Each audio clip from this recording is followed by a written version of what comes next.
Welcome to Andy Staples on 3. Happy conference tournament week. It is prime day basketball time here. Not a lot going on in the college football world, but a lot going on here because we have Notre Dame coach Marcus Freeman on the show today, talking about going into year 3, talking about getting Mike Denbrock as the offensive coordinator, talking about what he's going to do with Riley Leonard at quarterback and how they're going to handle that quarterback situation. Sounds like it will be fairly similar to the way they handled Sam Hartman arriving last year from another ACC school. But before we get to that, congratulations to James Madison for winning the Sun Belt Conference title and Samford for winning the SoCon. They have punched their tickets. There are now 6 teams guaranteed to be in the NCAA basketball tournament. That's James Madison, Samford, Stetson, Drake, Longwood, and Morehead State if you are scoring at home. We got the Horizon League, the CAA, the Northeast League, the Northeast Conference, and the Summit League will be crowning champions tonight. So there will be 4 more tickets punched. We're getting close to a bracket, folks. We're getting very, very close, but a lot of day basketball in between now and then. And what do you need to do to enhance your joy of this day basketball? Why, Prize Picks, of course. Go to Prize Picks, download that app, use the code Andy. They will match your first deposit up to $100. And so here's how it works. You're playing against the number. You're not playing against some other person or this group of sharks. You are playing against a number that is set that you know and you can research on. So as you watch your day basketball, you check the board, and let's say you're looking at the CAA, the College of Charleston Stony Brook game. You know, there might be a player there who is supposed to score 12 and a half points, and you've got to decide more or less. You pick that square, you pick yourself one more square, and you're good to go. Now, you can go from as few as 2 squares to as many as 5. The more squares you pick, the higher the potential payout, but of course, it's a lot harder to do. So it just depends on how sure you are of what you got. If sure or how sure are you of your research? Have you been digging deep into the Northeast League or the Summit League? There's also the games in the big conferences too, and the NBA, and darts, and esports. You name it, Prize Picks has it. So download that Prize Picks app. Use the code Andy. They will match your first deposit up to $100, and you'll be good to go. Helps you with all this day basketball. It's just, there's so much coming in the next few days. You got Prize Picks on your phone, you're going to enjoy it even more. All right, now it is time to talk to the head coach at Notre Dame, Marcus Freeman, entering year 3. They started spring practice last week, actually had 1 spring practice and then went on spring break. And Marcus Freeman will explain to you why they did that. But he is back in South Bend working his way through spring break while the players are on spring break, while I'm on spring break. But you can tell he's still having fun. Here is Marcus Freeman. We are joined by the head coach of the Notre Dame Fighting Irish, Marcus Freeman. Marcus, you're on spring break. I'm on spring break. I think my spring break's a little different than yours, though. Yeah, yours is, it looks like a little bit more sunshine, a little bit more water. I'm here in South Bend, man. Well, and that's the thing. You guys started spring practice, then break for spring break. What did you get out of that first kind of quick look at the team before you take off and then reconvene? Well, I thought it was good to be able to almost get a run through of what we expect. And it was very strategic in why we placed that practice before spring break. But I was pleased with the first day. You know what? I was really pleased with the organization and the execution of what we wanted. And there was not a lot of guys on the ground. There was no fights. It was stuff that, you know, as a head coach, you're trying to prevent. And so I was really pleased with the day one. Well, and something about this team is a lot of these guys have been together. It's weird in this day and age. You guys do bring in transfers. Obviously, I'll ask you about Riley Leonard and Bo Collins and those guys. But you have a lot of players who've been in your program a while, who've developed through your program. How important is that when you've got to reload on the offensive line or you want to have a nice crisp practice right off the bat? It's so important, you know, that I think the job of a leader is to set the standards and make sure you try to show them the teaching points before they become a reaction. And so that's what the approach I took this year was I really depended on our leaders to make sure that they execute the standards that we have for our practice. And I showed the group before practice the post 2023 practice one corrections. And I said, let's try to prevent these from happening before we actually go out there and practice. So I think it's important you rely on your leaders, but at the same time, you show everybody the standards you have. Do you find now that those older guys know exactly what you want because, you weren't the head coach when they got here? Yeah. I think now going into my third spring, there is very clear expectations and standards I have, and they understand it, but you can't take it for granted. You have to continuously remind them what your expectations are as a head coach.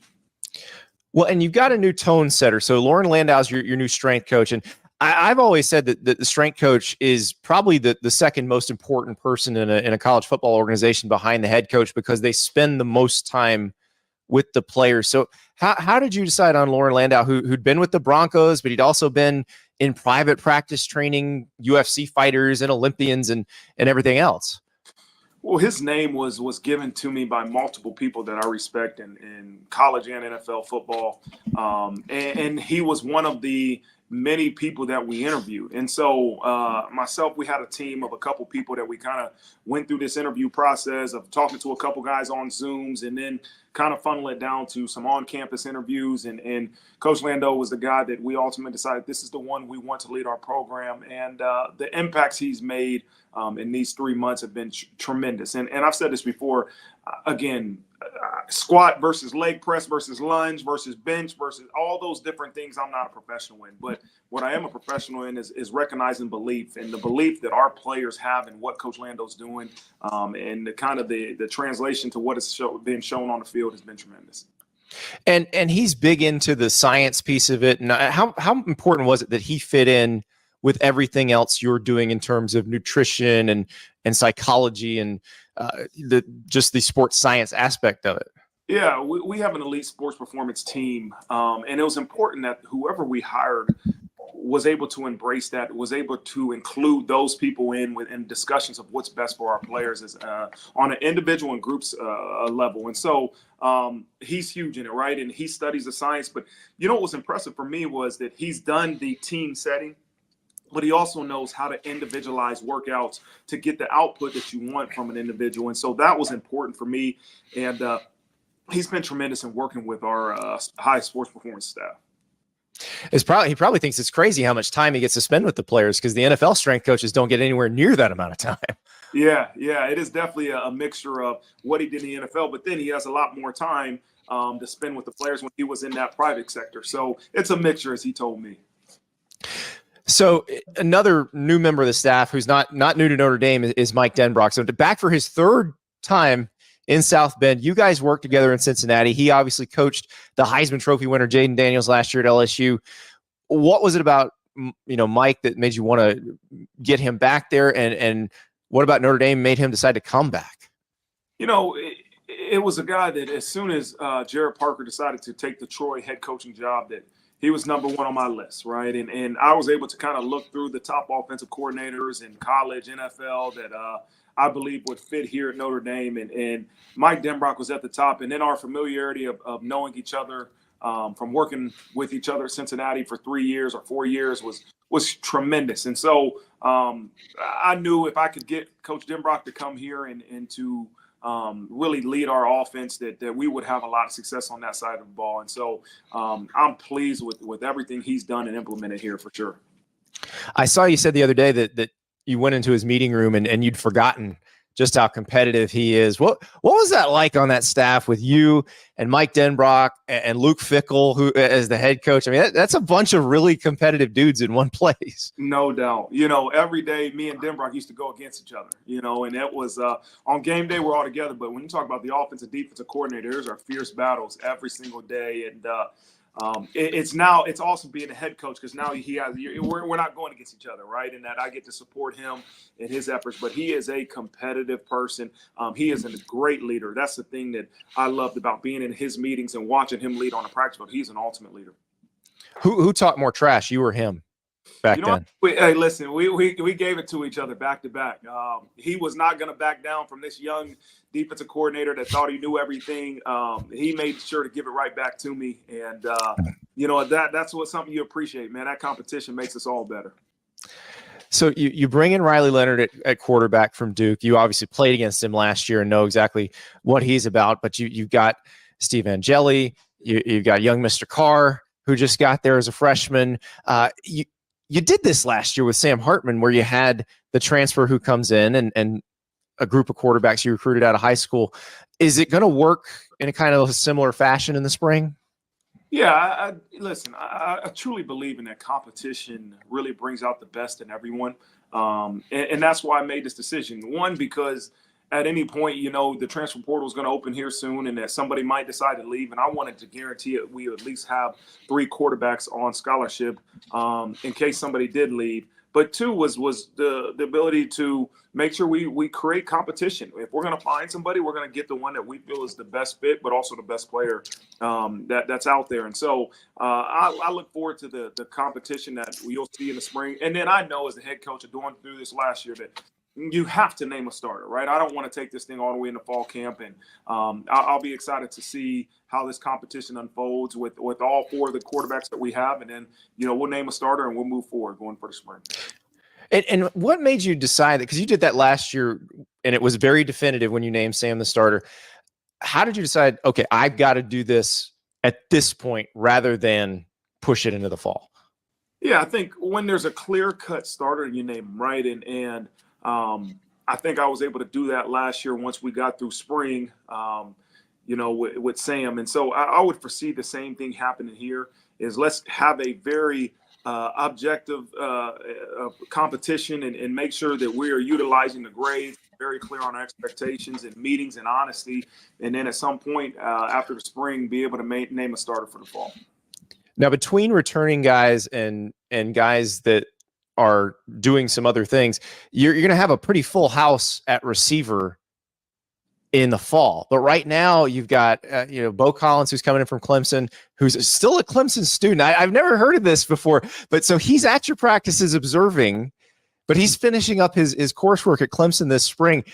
Have you ever had this situation before where you've had a guy who's a student still at another school trying to finish up, just watching? No, he is like an unofficial visitor, right? And that's what he's doing. Yeah. He's observing meetings and watching practice and soaking it all in. But that's 2024, welcome to the world of transfer portal and all those different things. And there's nothing that could happen right now that would surprise me in college athletics.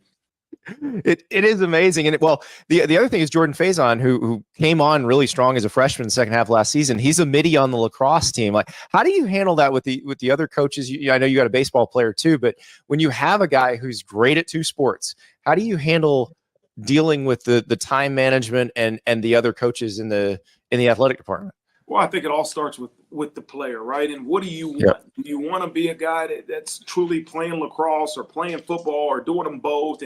And Jordan made known from the beginning that, hey, coach, I want to play lacrosse. And then I had meetings with Coach Corrigan and his staff and about, okay, where do you see Jordan Faison? If he can help you, what does he need to do? And then we decided, okay, he's got to be all in on lacrosse. And lacrosse right now for the spring will come first. And then how can we supplement our practices and our workouts around what he's doing in lacrosse to make sure that he's not falling behind in football? And so at the end of the day, this is what's best for Jordan Faison. And I'm so thrilled for what he's doing for lacrosse team, but he's still growing in football too. How important is keeping that promise you made in recruiting? I love the story Jason Campbell tells. He was the quarterback at Auburn for their undefeated team in 2004. When he got recruited, he was a really good basketball player, and there was talk that he'd be able to play basketball. And then he tries to go out to practice, and the football coach says, no, we don't want to do that. How critical is it when you say in recruiting you can play 2 sports that you follow through on that? I think you have to be a man of your word. And 2, you got to be honest with your players. And if you don't think that that they're going to thrive in football while playing another sport, you got to be honest with them. But I think with Jordan and Drake Bowen, who's playing baseball, the ability to say, okay, hey, here's your expectations in football. Here's what we got to make sure you're in position to do as we go into the fall. And now, can you handle playing lacrosse or can you handle playing baseball is so important. And so I think as long as you're a man of your word and you let the young people make the decision, right? That's what's important, is that you don't force this young person to make any decision that goes against what you promised, but let him make it. So you've said multiple times that you want to be an offensive line and defensive line led program. And the offensive line at Notre Dame, going way back at this point, has been spectacular. We all watched Joe Alt at the Combine a few weeks ago. Was pretty awesome. But I'm curious, now you've got to replace 2 tackles. How much did Charles Jagasaw show you in that bowl game, in the bowl practices? Because I know he'd actually been working at guard a little bit before you put him at left tackle in the bowl game. But what did he show you in that end of his freshman season? Yeah, listen, Charles was a big 5-star kid coming out of high school. We knew that he was to be special. What we thought at the time was best for him to redshirt. And I was able to work with him a lot on the scout team and coach him every day, being a part of the offensive scout team. And we knew he had a chance to be special when he's given the opportunity. So when he got the opportunity for the bowl game, he did an unbelievable job and really just confirmed the things that we had already thought about him as a football player. And then, we have 4 guys that have started multiple games at the center and guard position. So I feel really good about that position, about who will end up being the ultimate starters in the 4 of the 5 offensive line positions. We're going to have a great battle at right tackle with Tosh Baker and Emil Wagner, and both of those guys have played meaningful playing time. And so I really look forward to the competition. Every time you get a chance to have competition, you love it. But at some point, just like with the quarterback position, you got to make a decision. How do you handle all those conversations in 2024 when you got a developmental position? Because like Charles, he's an offensive tackle. He's got all the tools coming out of high school. He can be great, but it's not like it's a position where you can usually thrust a true freshman into playing. Like if you get a special corner, you can play him. You can find a place to get him into the game. How do you handle those conversations with an offensive lineman or maybe a defensive lineman who does need maybe a year to mature, and then you can start seeing all that stuff? Yeah, I think every individual is different, right? And I think you can, even when you're recruiting Charles Jagasaw, you say, hey, if you're ready to play as a freshman, you're going to play. You look at Blake Fisher, who started his first game as a true freshman and got hurt, and Joe Alt, I think, who started game 5 or 6 and then played throughout his freshman year. But then you also got to show them examples of guys that redshirted that were able to go on in 3 or 4 years and still reach their NFL goals. And so you can't put a timeline into reaching this goal of being a starter, right? Is you got to just continue to put the work in that's necessary. And when you are ready, you're going to get that opportunity. So you got to continue to remind them, what is your ultimate goal? You want to be a starter at Notre Dame. You want to be developed to go to the NFL and put yourself in a position to be drafted as high as you can. Okay, don't put a timeline on that. Just look at that as a journey and focus on your journey and where it's going to lead you to.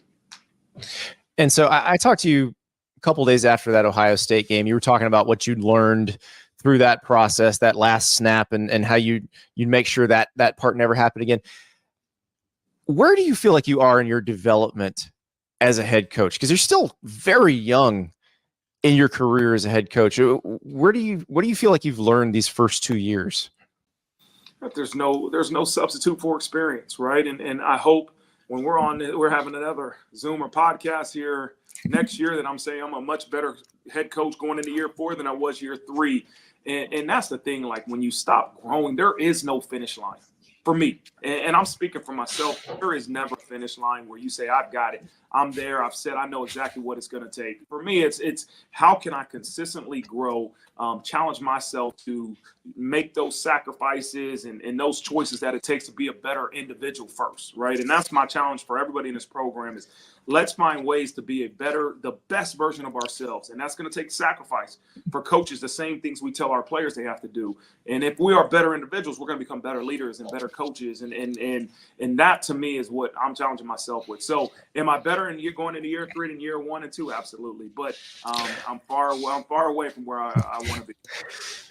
That no finish line thing is an amazing concept. It's one of those that it took, I think everybody kind of finds it at a certain point in life. But I remember I covered Billy Donovan, who coached at Florida. He's a Bulls coach now, but he wins the national title and actually got kind of depressed because he's like, okay, what is there now? What do I do next? And he realized after that, he's like, oh wait, there's no finish line.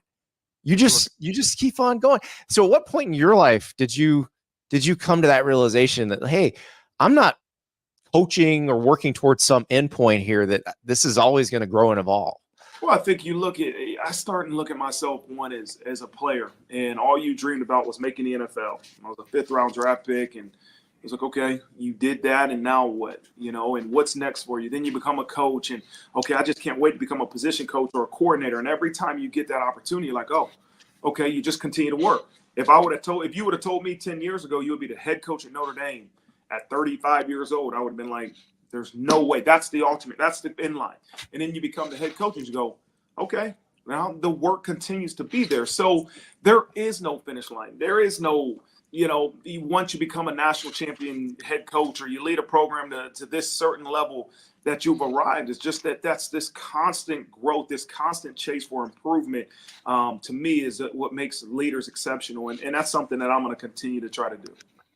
I also imagine when you become the head coach at Notre Dame, we all saw the video of the players going crazy when you got announced, but I imagine there's some point where you're back in your office and somebody hands you a binder of, here's all the 5 billion things you need to do in the next 24 hours.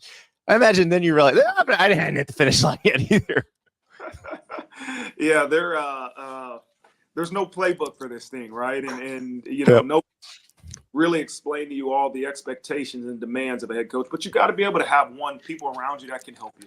You can't do this thing alone, and I have a great team around me that's able to help really guide me through these things that it takes to be a head coach. But also, it's just put your head down and work, right? And every day, the obligations that you have, you knock them out and then you move on to the next one. But it's also about keeping self-centered, right? And physically, mentally, spiritually self-centered, and making sure you are in a good position. Because if you let all this other stuff really weigh on your shoulders, it'll overwhelm you.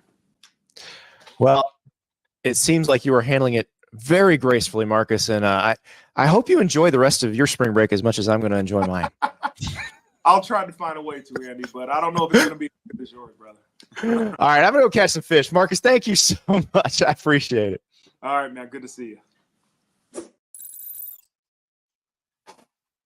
Notre Dame coach Marcus Freeman, and that is a man who seems very comfortable in his role and very much understanding the gravity, the pressure of that job. I remember sitting in his office 2 days after the Ohio State game, and he was talking about the situation that, it's horribly embarrassing as a coach. Obviously, he's just fuming inside because they had that game. They have 10 guys on the field on the final play, and they end up losing to Ohio State. And he's talking about all the things he'll do to make sure that never, ever happens again. And, you think about that. You think about these coaches. Everybody's kind of in a different place in their evolution. And Marcus Freeman, still young as a coach, period, because remember, he played a little bit of pro football. Then he got into coaching. He got the Notre Dame job at a pretty young age. And you just don't know. Because I always go back to Kirby Smart. Kirby Smart loses the national title game in year 2 as a head coach. Loses on the 2nd and 26 play. And you think, okay, what could have been done differently? How could it? Probably aided him, just killed him. The next year, Georgia gets the SEC championship game. He calls that the fake punt. Horrible fake punt where they put Justin Fields in. You see every Alabama player pointing at Justin Fields. Something's up. And you think, is this guy ever? But he was in year 3 as a head coach at that point. Nick Saban had been a head coach for much, much longer. Like when Nick Saban won his first national title at LSU, he'd been a head coach at Toledo. He'd been a head coach at Michigan State. And so all of these guys have an evolution. They don't just come pre-wrapped as a head coach. And I think Marcus Freeman does seem to be developing along the way. Now, it's a high-pressure job. You got to win. You got to get results. And Notre Dame probably has to be better than they were last year. They've got to not have a game like Clemson. Like Louisville, I think I can understand. Like you look at where that was in the schedule, and it was Louisville's absolute Super Bowl at that point. Louisville wound up losing the next week, kind of the same situation. But where that game was in Notre Dame's schedule, it was a dangerous spot. The Clemson game, there's really no excuse for them going down there and losing. Like, they've got to win that game in that situation. And especially now the playoff, Notre Dame can make it at 10-2. This 12-team version, they can make it at 10-2. It sounds like whatever comes next, whether 14 teams or 6, what it's say at 12, whatever they do, it sounds like Notre Dame will be in a situation where if they're 10-2, they make it. Because it sounds like there's going to be some assurance that if they're in the top 14, they make the playoff. So this will be a situation where if Marcus Freeman is evolving and developing as we expect, Notre Dame should be in that spot this year, next year, where they should be consistently able to make the playoff, because I think they're consistently recruiting at a high level. They're doing a good job in the transfer portal where they're getting guys that seem to fit their needs. And look at this schedule this year. They open with Texas A&M, Louisville again, and we talk about this being a very easy Notre Dame schedule, and it looks on paper easier than most of them. I will say there's some trickiness here. Like having to play Georgia Tech, and that's a Mercedes-Benz Stadium. It says neutral. It's Mercedes-Benz Stadium, so it's basically 2 miles from Georgia Tech's campus. If Georgia Tech is having a good season to this point, that's going to be probably a 50-50 crowd, because there'll be a lot of Notre Dame folks in the South who want to go see a game in Atlanta involving the Irish. So, but that one's going to be tough. But I think Brent Key's done a really good job there. Florida State, we don't know exactly what they're going to be this year because they're going to be so different roster-wise, but I suspect they're still going to be pretty good. Virginia, we'll see. That was a team that was getting better under Tony Elliott last year as the season went on. And then at USC to end the season, we just don't know what USC is going to be. If the defense is better at USC, then there's a chance that this could be a very good team. You know, that we know the offenses are going to be good under Lincoln Riley. We actually haven't seen what a Lincoln Riley offense looks like when there's a good defense across the field, except maybe kind of the end of the 2020 season. So I'm not convinced that Notre Dame can just roll through this schedule and make the playoff. But if they're better than they were last year, then they definitely should. Now, Tyler Horka from Blue and Gold, who covers Notre Dame for us at On 3, he says he thinks they got to be 11-1, or it's got to be a situation where other teams lose some games. He thinks this schedule might not be enough to get there at 10-2. That's something we're going to have to figure out how the playoff math works, because we've not seen this before. So I don't know exactly how that's going to go, but I still think in most seasons 10-2 for Notre Dame is going to be enough to get them in the playoff in this format. Now, I realize this format is only going to exist for 2 years, but it sounds like the next format too will be pretty advantageous to Notre Dame. So we'll find out what happens. And I think Marcus Freeman is probably that guy. I think he can do it. I'm amazed at how people just write people off because they had a bad game or had a bad decision or two that early in the coaching career. So you got to remember how young this guy is.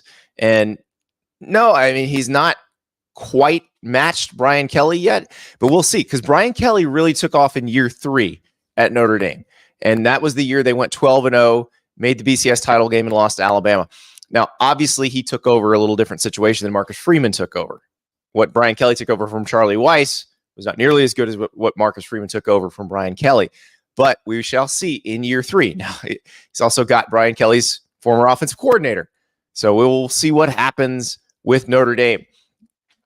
Now, let's talk about another big-time program that is in a period of change that we all knew was coming, but I don't think any of us was quite ready for it. When Nick Saban retired, we were all just gobsmacked, trying to figure out basically how college football works without Nick Saban. And we've had a lot of those big picture conversations, and we've had a lot of those conversations involving other teams. Like we talked to our friends who cover Ole Miss and our friends who cover Auburn and our friends who cover LSU about what it's like in a post-Nick Saban world. What about what it's like in Alabama in a post-Nick Saban world when they actually start practicing, when things start happening? Tim Watts from BamaOnline joins us now to talk about what it's like in Tuscaloosa with not Nick Saban at the helm. Kalen DeBoer running the show. We knew it was going to be different. Everybody knew it was going to be different. But it's still so weird to see somebody other than the GOAT leading the Crimson Tide out to practice. Here's Tim Watts. We are joined now by Tim Watts of BamaOnline, who has got to feel like he's in another universe. Tim, how strange is it after 15 years of covering Nick Saban, Alabama, to see Kalen DeBoer, Alabama? Like, it's one thing. You knew Kalen DeBoer got hired. You saw him recruiting. But to see him on the practice field, to see him at that podium next to that Coke bottle, how weird is all this? Yeah, it's been a week. It's been a week of weird. It's almost like that Spider-Man animated show with the universe. I feel like I've went into another. I'm in another planet, another universe with how Alabama football was ran at the same time. I mean, it's been so different, and it's not good or bad, but it's definitely different. I mean, we have Charlie Potter, who works for me, who's a technician, as professional as it gets. He's excited to go to practice this week because they got like 30 minutes. You know, a lot of schools will go, you only get 30 minutes. But Alabama, that is like an extension of life. We went from 10 minutes with, there's a lot of confusion too. On a side note, people were acting like Bama never gave access to practice. They absolutely did. They always did, but it was like 7 minutes. I've been there for that 7 minutes before. And all that stuff, no assistant coaches. And then COVID came and Nick Saban took that, and locked it down, and probably rightly so at first. And then it just became a habit. But 30 minutes, that's an extensive amount of time. Travis Reier, who covers the team for us, flew in, and, everybody was excited. And then you've got the coaches talking. And I have friends who are like the funniest thing is I had a friend who texted me, he said, I haven't heard Freddie Roach talk since he's a linebacker at Alabama. And it kind of hit me right, the public doesn't see this. And I thought they did good. And another thing is how genuine they were because they weren't polished. It was just like somebody walking up to you at Walmart started interviewing you. Well, that's the funny thing. The freshmen in Alabama who were just recruits and getting interviewed by, the likes of us at On 3 and everybody else, they're probably more experienced being interviewed than the guys who've been position coaches at Alabama for Absolutely. A while. Speaking of new position coaches, Chris Kapilovic is the new O-line coach. I was going to play this just because it's an Alabama position coach being interviewed. Man, that probably started early in North Carolina. We used to have Pound the Rocks, and then we went to Juice Squad, and, it's always good. Nobody gives the old lineman any love, right? I always joke, if there's a 40-yard run and the back goes untouched, they say it's a great run, right? But if he gets tackled in the backfield, the old line isn't very good, right? There's usually other words used for that. So, I like to make it fun for the guys. And, we got a Juice Squad. We'll have hoodies, hats. We even got a big gold chain with a gold Juice Squad, and they win that line of the week. It's amazing how much they love putting that thing on, right? So we promote our guys, and when you're in the football culture, everybody knows how important they are. So the Juice Squad, that's the offensive line. So you're going to see Tyler Booker and company in the Juice Squad hoodies, and whoever wins the Juice Squad award is going to be wearing the big old gold chain. It's not Nick Saban's Alabama, baby. Yeah. That's that song, Times Are A-Changing. I think that's it. And the funny thing about it is, and I love Alabama fans, but they will really discuss everything. I mean, we spent a day and a half when they found out practice had music. And you've been at events too, right? You've been at events. You go to an NBA game, college, there's music playing. When the game starts at a 7-on-7, you kind of zone out. You're watching the players. The players certainly aren't running routes and doing spins and Michael Jackson or the splits. They're certainly focused on the game. It sort of tones it out, but it does get you pretty hyped before the game. It does get you pretty excited. Then that's why everybody does it. But to have Nick Saban never play music and then to go to music, I think there was a little bit of a shock factor. So we've been debating stuff all week at BamaOnline.com, and it's good debates. I mean, times definitely are different. It's also March. For sure. Now there's a good basketball team at Alabama too to talk about, but the music thing. Let's set people's mind at ease. Pretty sure Kirby Smart lets them play music at practice at Georgia, and they still win national titles doing that. So it is okay. But yeah, I mean, everybody plays music now at practice. The funniest thing about that one, Tim, I remember back when Gary Patterson coached TCU, and this was probably, I want to say like 2015, 2016, I went to a practice, and Gary Patterson did play music, but unlike all the other schools where the music is basically the rap that the players like to listen to. That's usually what the music is at most schools. Gary Patterson had his own Gary Patterson playlist, and this was the only thing that was allowed to be played. And it was a lot of like 70s rock. There was a band called Trooper that I had never heard of that apparently was popular before I was born, but it was unbelievable. But yeah, I think now it's pretty commonplace, and it keeps you going. But the thing about it, you mentioned this earlier, neither good nor bad, just different. How much are you going to have to say that to Alabama fans over the next 6 months? Yeah, it's a lot. I mean, there was heated debates about why recruiting was so quiet during the quiet period. It's literally called the quiet period, So you got a new staff late, getting to fill his staff. It's on down the road. But so February was building relationships, putting out offers. You see a consistent amount of offers every night that go out. You can count on 5 to 6, 7 tweets that go out. And they were building those relationships, and every bit of effort went towards this first week where I don't know if they had 100, but it felt like 100 kids came on. Big name guys got a commitment from an athlete, Zamir Smith, that they really liked. Took a playmaking guy they took, made headway with a lot of other guys. It's just like you said, like we've said, it's different. It's not bad, but I get the guys that are old school. I mean, Nick Saban didn't play music because his coaches never played music, probably. That would be my guess. But these kids are growing up where they were allowed to listen to music in the locker room, on the field. So it's a little bit different. He kind of changed with the times. But I've never heard anybody say, you know what, we had a championship team, but we kept playing music at practice, and that's how we ended up losing a lot of football games. I don't think anybody's ever going to change that. But I do think the music's important, like your story about Gary Patterson. That described every family trip anybody's ever taken. Where the mom, Dad's got the radio. Well, mom's even worse now. I came up. I grew up. I was in a little bit. Rap was very popular when I was growing up. Different kind. Beastie Boys, Run DMC. I've always stuck there. Mom goes straight to the 70s, 80s hits, and the kids, I think they like it. Everybody likes it, but they gripe about it because it's tradition. But she was just throwing on some Seals and Crofts, Summer Breeze. It's a different, and they don't even hear the song. It's Mom, you know what I mean? You didn't hear it. You just heard a guitar, relax, It is truly amazing, and it is funny though when you see the folks who cover practice they're not always up on the current hip hop, and so they get a little shocked when that bass starts. I was like, to take you back to Central Texas, it actually, I think, was the same trip I was on where I caught the Gary Patterson playlist. Baylor was playing, it was basically wall-to-wall Future and Migos and all stuff that was popular at that time. And I was like, the Baptists have really changed on their musical taste here. Yeah, I mean, but again, that's the energy. I just love the fact, again, like you said, it's March. There's not a lot to discuss, but this week we saw a lot of discussion. Now, the thing for there was a lot of, can he recruit the South? And I guess that's a fair statement, right? He's never been in the South, so you don't know. But asking a question, that don't mean you know the answer. You're going to find that out as time goes on. And he's showing he knows how to recruit. And let's be honest, recruiting is recruiting, right?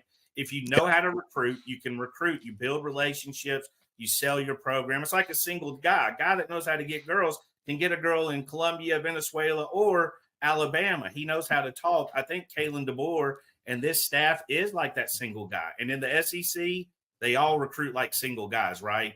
I mean, they all know how to sing it. They all know how to. I hate that that's the best analog we can ever come up with, but it's always so true.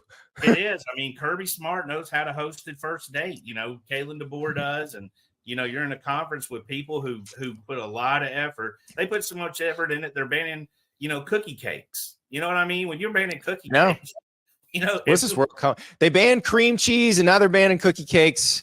Down with the NCAA. So you mentioned all the visitors. Probably triple-digit visitors last week for the first 2 practices. I am assuming this is going to be a steady stream of guys coming through. How important is it to get people to come look at how a practice looks, how a day in the program feels with this new regime? I imagine that's a pretty critical thing for them here in these next few months.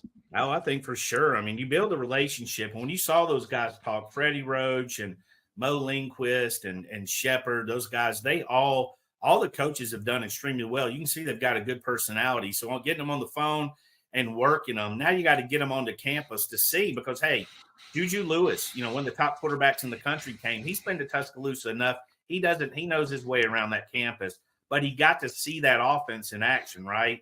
And the one thing you've heard the most about is that option. And then if you talk to Kane Womack and you're a recruit and you're hearing all these different roles and, terms like stinger and all this stuff, husky and all these different positions and how he's going to attack, you also want to see it in person. So get them on campus is huge, because you get them to see what you've been telling them about. So now, is the proof in the pudding. We've been telling you what we're going to do. Now here's what we're doing. Did we lie to you? Yeah, and that's the thing. I mean, everybody who's been being recruited by Alabama and these class of 2025 guys, a lot of them were coming on campus in the Nick Saban era. We're coming to games in the Nick Saban era. They understood what that was. But now Kalen DeBoer has to show what this is. And it's funny because I read people talking about, oh, well, if they just give them enough NIL. Look, everybody Alabama recruits against has access to a significant amount of NIL money. So you still have to differentiate yourself in some way. And that's where I think it's interesting with these 17, 18-year-olds, because when Nick Saban leaves, I feel like that wipes the slate clean. Like, you got to prove it all over again. Yeah, and I agree. And I mean, again, that's a good point. Is like, and it also should be noted that everybody Nick Saban liked, Kalen DeBoer's staff won't like, and everybody that Kalen DeBoer's staff likes, Nick Saban might not have offered. So you're seeing that crossover because you got a different system, you got a different a scheme, and I'm really looking forward to seeing what Alabama does on the offensive line. Washington was considerably lighter. Now, they still had big guys, but they were considerably lighter than Alabama, who had two centers in that 350 range, if not more. I mean, two tackles in that 350 range, if not more. So you got to change your philosophy on your recruit for a certain way. But obviously Nick Saban knew what he was doing. I think that's why a lot of the attention you've seen on defensive backs, athletes that can play both ways, wide receivers and those guys. You've seen a lot of the crossover there, but they're evaluating them. You're seeing guys being re-offered and guys not re-offered. So there's a lot of recruiting going on, a lot of evaluating going on. Just been a very busy time for them, but they seem like they're pretty excited about it. That offensive line thing you mentioned is really interesting. I was at the Senior Bowl when Kalen DeBoer came by and he got asked about it. And I felt like he answered the question very diplomatically. But if you read between the lines, it is basically, no, these guys are going to be lighter. Like they were bigger than I would prefer. And the thing is, everybody's got their own flavor. Like Kirby Smart and Nick Saban love huge offensive linemen. Like if you look at Georgia's starting offensive line, they want tackles who are 6'8" so they can put 350 pounds on them. Like they want to be that big. But if you look in the NFL, there aren't many lines that big. Most NFL lines are smaller, look more like what Kalen DeBoer trotted out at Washington last year. And so it is very much a philosophical thing, and you got to figure out what it is you want. Yeah, they're so big that every Georgia and Alabama game, we got the same graphic, right? Look how much bigger they are than your average NFL offensive line. They were absolutely huge. I also saw J.C. Latham was closer to 240 down from that 260 plus range. So he got down a little bit too. Well, 20 pounds is a decent amount of loss to get ready for that NFL combine. So I think he saw that as well. Everybody was talking about how well he moved. But again, you're talking about a philosophy in college versus the future with, in the NFL. But with Kalen DeBoer, it's more about his scheme with his offense. A lot of quick passes, a lot of quick hits, guys pulling and moving. The one thing about Coach Cap that when I was talking to people that knew him, they kept talking about vertical blocking, which is basically just get in front of your man and push him back. So, I mean, you're going to have to be athletic, have good feet to, be quickness to get out there and move a guy around. Another thing that just hit me, and it's not new information, but we haven't talked about it yet. This is Alabama going from a defensive-minded head coach to an offensive-minded head coach. Yeah. And it is very, we always said, whether it was Kirby Smart or Jeremy Pruitt or Pete Golding or anybody calling the plays at Alabama, it was Nick Saban's defense. Kevin Steele didn't, Nick Saban's defense. Now we're probably going to feel the same way about Kalen DeBoer's offense. Meanwhile, Kane Womack's probably like, hey, this is my show. Yeah, I think, the one thing, it's funny you bring that up because I've had people describe, I tell you, I had an SEC coach tell me the thing about Gus Malzahn, who's an offensive-minded coach, and this is pretty common, I think, with offensive-minded coaches. They leave the defense alone. Now, Nick Saban wasn't one, obviously. He's obviously a defensive-minded coach. But the offensive guys, one of the coaches who had coached with Gus Malzahn said, I don't care what you do, but do it fast. Get the ball back, let them score. I want the ball. That's an offensive-minded coach. So they pretty much recruit who you want. Gus Malzahn let the defensive guys recruit who they want. Get the guys that fit your scheme. There might be a little of that with Kane Womack because it is his defense, right? It's his defense, it is personnel. Obviously, there's a trust factor between him and Kalen and DeBoer. And, hey, if you can have somebody handle one side of the ball and you focus on your side, I mean, there's not a better union that you're going to find. Well, and also I think Kane, having been a head coach these past couple of years, is pretty important because he can kind of operate on his own without a ton of supervision if need be. And now we saw like Nick Saban would definitely have an influence on the offensive side of the ball in terms of philosophy. And the one thing I don't know that we're going to see this at many places again. The one thing I thought was interesting with Nick Saban is offensively they would change coordinators, but they would not change offenses. It would be kind of the whole menu, and then the coordinator would just call their flavor of it. But they did that so that the players, even if the offensive coordinator changed, didn't have to learn a new language. And I do wonder, like, if Kane Womack has a good couple years and then becomes an SEC head coach, is it going to be Alabama's defense and then you just sort of work with it, or will it be just what that new coordinator brings? And that's that I always thought that was something Nick Saban did extraordinarily well and helped him deal with the constant coordinator changes, because every time somebody was good, they became a head coach. But we don't know how this is going to operate now. You have to think, though, you've got Mo Lindquist, who was a head coach on that staff. You got some defensive guys. They're all learning the same system under Womack. So you have to think possibly they're teaching those guys to replace Kane Womack if he gets a head coaching job. But you got to think if he does a good job, if he does a good job at Alabama, I think you have to expect him to get a head coaching job, considering he has a head coaching experience and some success as a head coach. So could be as simple as teaching those guys this defense, and you see that defense run through them. Or like you said, you might bring in another defensive coordinator and it changes to what he wants. But the key is to make sure you have the personnel that'll transfer over. And I think that's one of the things that you're looking at with Alabama. You're looking at traditional defensive linemen. You're looking at really good linebackers they're recruiting. Now, they're a little bit more versatile, Swiss Army knife type guys. Same with the secondary. But these are guys, the question isn't can they be a cornerback?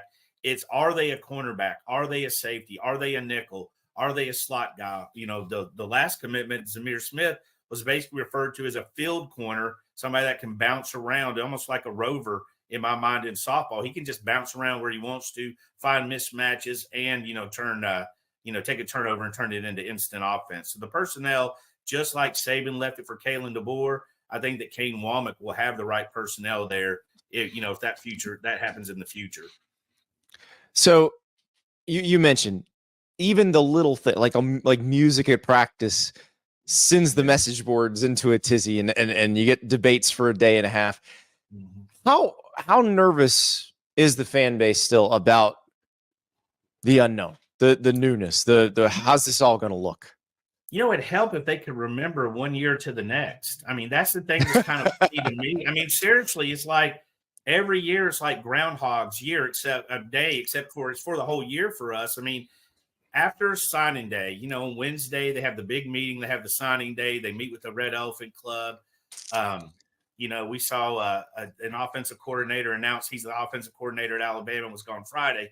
At that big event, after that, they take a break. Thursday, Saban gave them Thursday to Tuesday. Well, we had a discussion, and I had several people say, hey, holy cow, this is new. Alabama's taking off in February. It was almost like a tisk gotcha moment. And I was like, dude, it happened every damn year for 17 years under Nick Saban. And it's just like that practice access. Oh, Kalen DeBoer doesn't take it serious. You have access to practice. Like Charlie Potter's going to influence a game.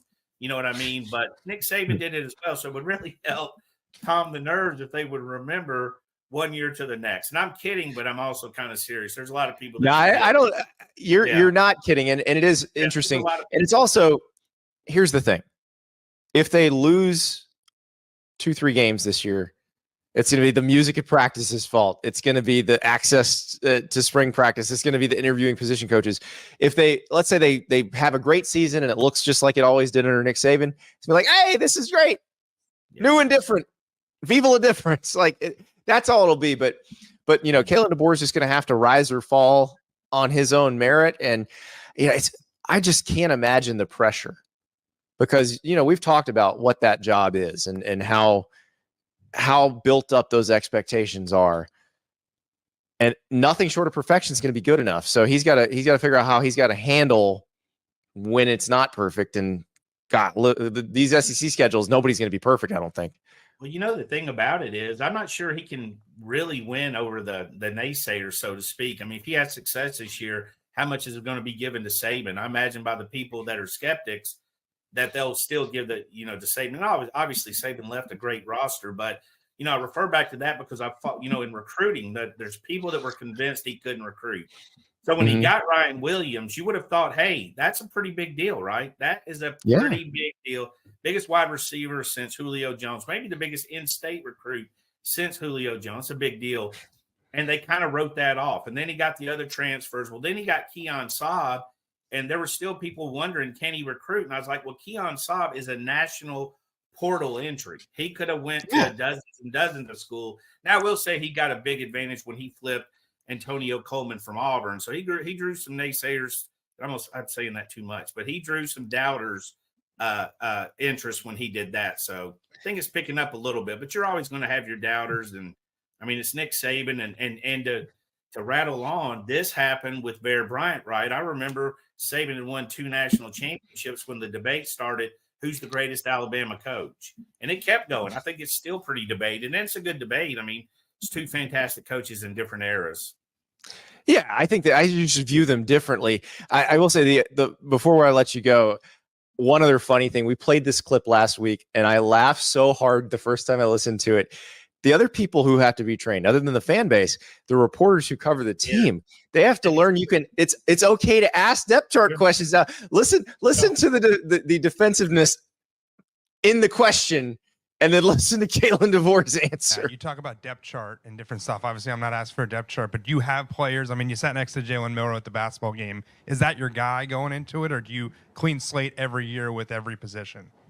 Yeah, I mean, you want competition, right? And so the competition is always going to be there. And yeah, someone had to take the first reps today, with the ones when we lined up, and we referred to him as that, and Jalen did, So, he's putting everything into it he can, along with the other guys that took those first reps. But I fully expect those guys that are really hungry to be pushing those guys that are ahead of them to be their best, and that's what you want in a football program. And that's certainly going to be the case here with so many good football players here wanting to get on the football field. Did you see the small grin creep across Kalen DeBoer's face when the guy goes, I'm not asking for a depth chart?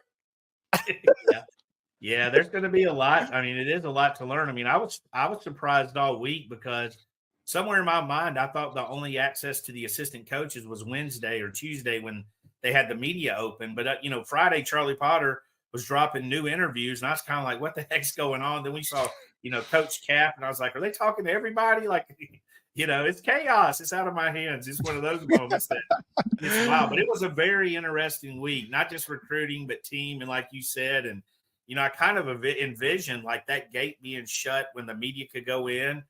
And when it opened, it's almost like the opening of Disneyland. Everybody sprinting to the avatar, right? I thought everybody was just sprinting to get a good spot in the video and photo. It wasn't that bad, no elbows, but I can imagine how excited they were. I was pretty excited to see it all.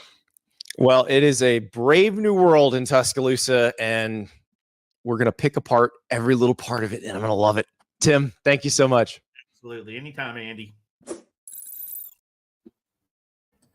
The great Tim Watts from BamaOnline.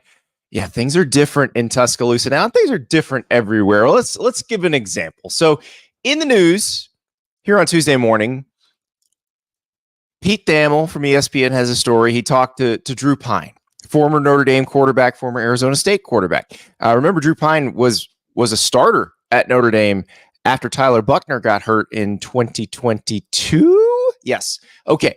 So Drew Pyne is transferring to Missouri, where he'll back up Brady Cook this year. And you're thinking, oh, he's going to back up Brady Cook, and then he'd probably get like his master's degree, and then he's on to whatever's next for Drew Pyne. No.